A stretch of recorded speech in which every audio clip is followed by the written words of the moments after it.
আজ মাত্র একটা আম দিয়ে এমন একটি একদম নতুন আর স্বাস্থ্যকর নাস্তা বানিয়ে দেখাবো, যা দেখলেই খেতে ইচ্ছে করবে। সবচেয়ে অবাক করার বিষয় হলো এটি এক ফোঁটা তেল ছাড়াই তৈরি।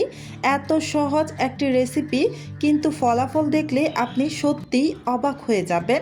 আর ভিডিওর শেষের দিকে এমন একটি ছোট টিপস শেয়ার করব, যা জানলে এই নাস্তাটি আরও সুন্দর, আরও নরম আর আরও মজাদার হবে।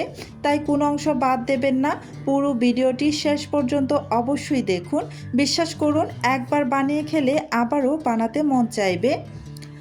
প্রথমে একটি বড় সাইজের আম খোসা ছাড়িয়ে তারপর গ্রেটারের সাহায্যে গ্রেট করে আমের পাল্পটা বের করে নিয়েছি। এবার একটি বাটির মধ্যে নিয়ে নিচ্ছি মেজারমেন্ট কাপে মেপে 1 কাপ পরিমাণ ময়দা। আর এবার এই যে আমের পাল্প যে আমি বের করে রেখেছিলাম, এটাকে একটু মেপে নিব। আমি মেজারমেন্ট কাপে মেপে 1 কাপ পরিমাণ আমের পাল্প নিয়ে নেব, তাই মেপে নিচ্ছি। আমি সম্পূর্ণ আমের পাল্পটা নিব না, তাই মেজারমেন্ট কাপ দিয়ে মেপে 1 কাপ পরিমাণ নিয়ে নিচ্ছি। এটা বেশ বড় সাইজের আম ছিল, তাই অনেকটাই আমের পাল্প বের হয়েছিল। এই যে 1 কাপ পরিমাণ আমি মেপে নিয়েছি। এবার এটাকে ময়দার মধ্যে ঢেলে নিব।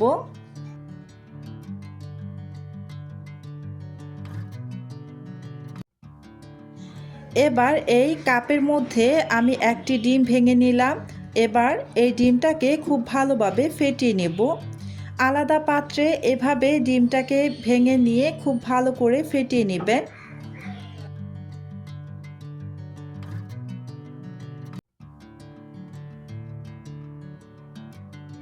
এই তো এই ফেটানো ডিমটাও এখানে দিয়ে দিলাম।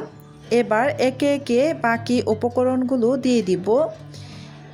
প্রথমে দিয়ে দিচ্ছি লবণ স্বাদ অনুযায়ী, আর দিয়ে দিব তেল 1 টেবিল চামচ পরিমাণ। এখানে খুব বেশি পরিমাণে উপকরণ দেওয়ার প্রয়োজন নেই, অল্প পরিমাণে উপকরণ দিয়েই এই নাস্তাটা ভীষণ টেস্টি হয়।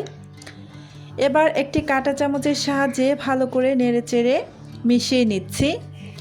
এই পর্যন্ত যারা যারা আমার ভিডিওটি দেখতেছেন, প্লিজ আমার ভিডিওতে একটি লাইক দিয়ে দিবেন। আর আমার চ্যানেলটি যদি আগে থেকেই সাবস্ক্রাইব করে দেওয়া না থাকে, প্লিজ আমার চ্যানেলটি সাবস্ক্রাইব করে পাশে থাকা বেল আইকনটি অন করে রাখবেন। এতে করে যখন আমি নতুন নতুন কোনো ভিডিও আপলোড করব, তখন সাথে সাথে আপনার ওখানে নোটিফিকেশন পৌঁছে যাবে।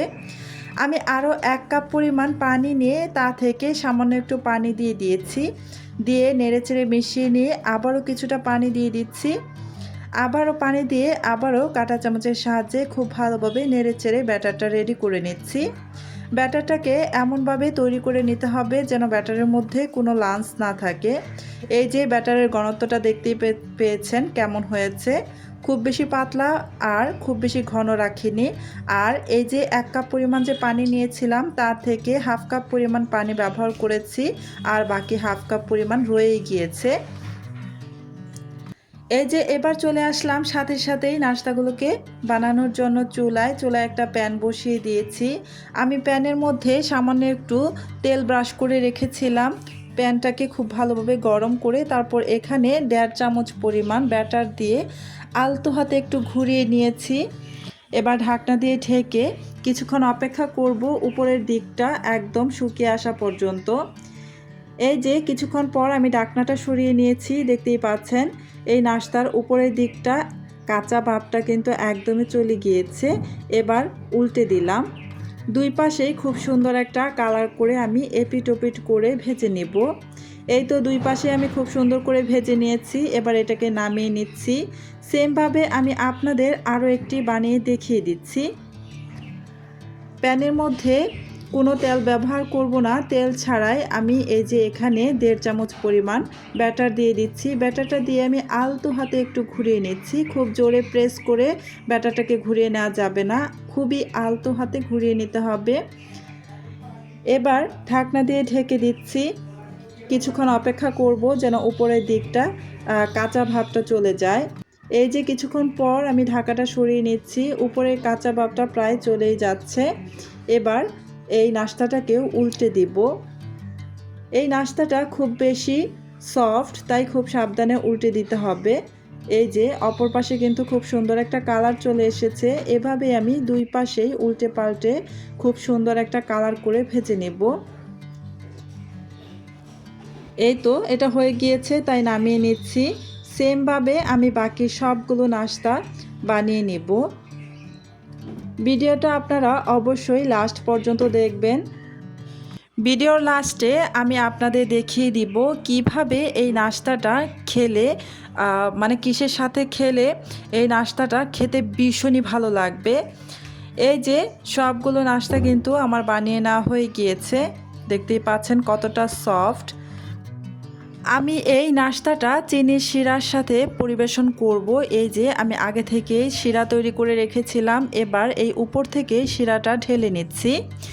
এই চিনির শিরা দিয়ে এই নাস্তাটা খেতে কিন্তু ভীষণই টেস্টি লাগে। আপনারা যারা চিনির শিরার সাথে পরিবেশন করতে চান না, ওনারা কিন্তু অবশ্যই মধু দিয়ে এই নাস্তাটা খেতে পারেন। আর আমি যে আমটা ব্যবহার করেছিলাম, আমটা কিন্তু ভীষণই মিষ্টি ছিল। টক জাতীয় আম দিয়ে কিন্তু এই রেসিপিটা তৈরি করবেন না, একদম ভীষণ মিষ্টি জাতীয় আম দিয়ে কিন্তু এই রেসিপিটা তৈরি করবেন। আর এই রেসিপিটা যদি বাচ্চাদের টিফিনে দিয়ে দেন, তাহলে কিন্তু বাচ্চারা ভীষণ খুশি হয়ে যাবে। রেসিপিটা যদি আপনাদের কাছে ভালো লাগে তাহলে অবশ্যই লাইক, কমেন্ট আর শেয়ার করে দিবেন। আজকের মতো এখানেই শেষ করছি। আল্লাহ হাফেজ।